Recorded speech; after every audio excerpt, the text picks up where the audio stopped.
খবর দেখছেন হাওড়া সংবাদ ইউটিউব চ্যানেল। আমি সায়ন্তিকা। জানাবো আজকের বাছাই করা 10টি গুরুত্বপূর্ণ খবর। শুরুতেই আজকের হেডলাইন্স। ফের নবান্ন অভিযান, এবারেও ছাত্র সমাজ কবে? অবহেলার কারণে মৃত খুনের সমতুল্য, শনিতে কন্যগড়ে তৃণমূলের প্রতিনিধি দল। জমিদারি তৃণমূলের ওই ডাক্তারগুলো আর মুখ্যমন্ত্রীকে কেউ চায় না, বিস্ফোরক বিমল শঙ্কর নন্দ।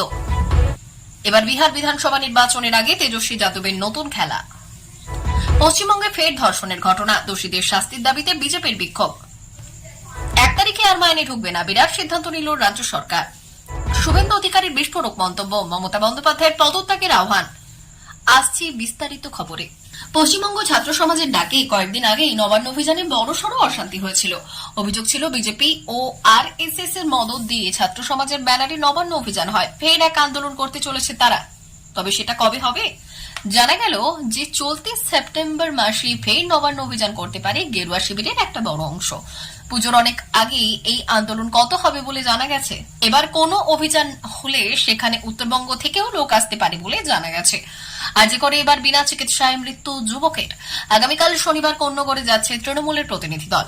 স্রেফ তৃণমূলের শীর্ষ নেতৃত্বই নয়, নিহতের পরিবারের সঙ্গেও কথা বলেছেন অভিষেক বন্দ্যোপাধ্যায়।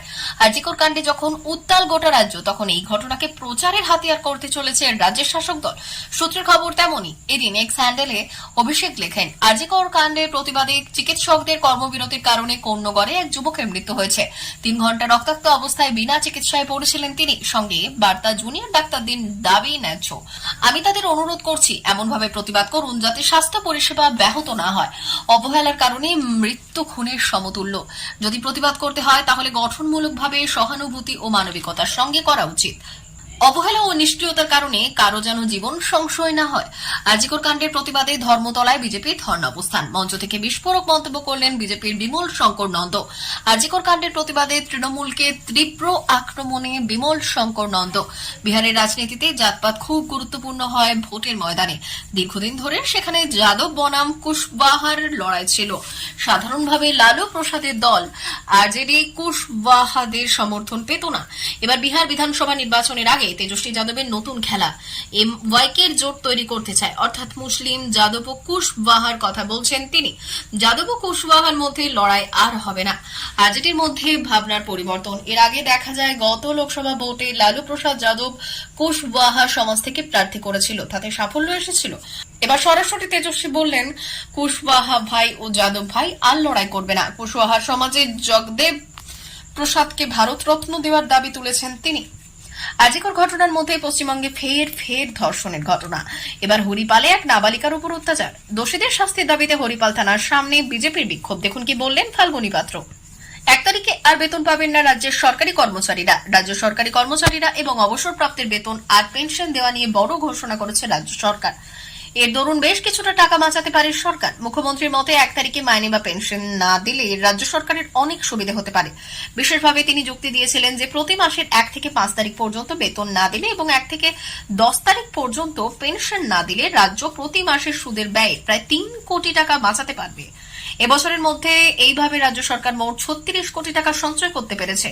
বিরোধীদের জিপ ছিঁড়ে নেওয়ার হুঁশিয়ারি মমতার বিধায়কের। জানা গিয়েছে রাজ্য সরকার বর্তমানে প্রতি মাসের শুরুতে বেতন দেওয়ার জন্য 7.5% সুদের হারে অর্থ ধার করে।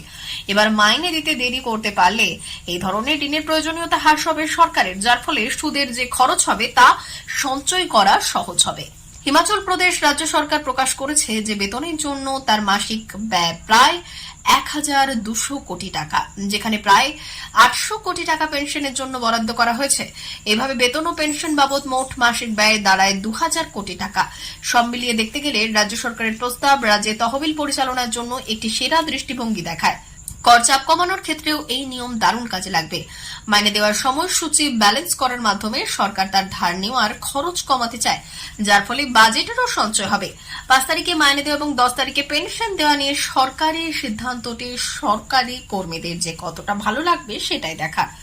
বিরোধী দলনেতা শুভেন্দু অধিকারী মুখ্যমন্ত্রী ও স্বাস্থ্যমন্ত্রী মমতা বন্দ্যোপাধ্যায়ের পদত্যাগের দাবি জানিয়ে বিস্ফোরক মন্তব্য করেছেন। তার মতে রাজ্যের স্বাস্থ্য ক্ষেত্রে ব্যাপক দুর্নীতি ছড়িয়ে পড়েছে এবং এই দুর্নীতির সাথে বিভিন্ন হাসপাতাল জড়িত। অধিকারী বললেন, স্বাস্থ্য খাতে দুর্নীতি, নিয়োগ ও রেশন কেলেঙ্কারি চেয়ে বড় সমস্যা। এই দুর্নীতি মুখ্যমন্ত্রী তথা স্বাস্থ্যমন্ত্রীর নেতৃত্বে ঘটছে। শুভেন্দু অধিকারীর মতে আরজিকর মেডিকেল কলেজের সমস্যা একদিকে, অন্যদিকে রাজ্য জুড়ে স্বাস্থ্য কেন্দ্রে চলমান দুর্নীতি আরো বড় সমস্যা। তিনি মমতা বন্দ্যোপাধ্যায়ের পদত্যাগের দাবি করে বলেছেন, এই পরিস্থিতিতে জনগণের জন্য যথাযথ স্বাস্থ্য সেবা নিশ্চিত করা সম্ভব নয়।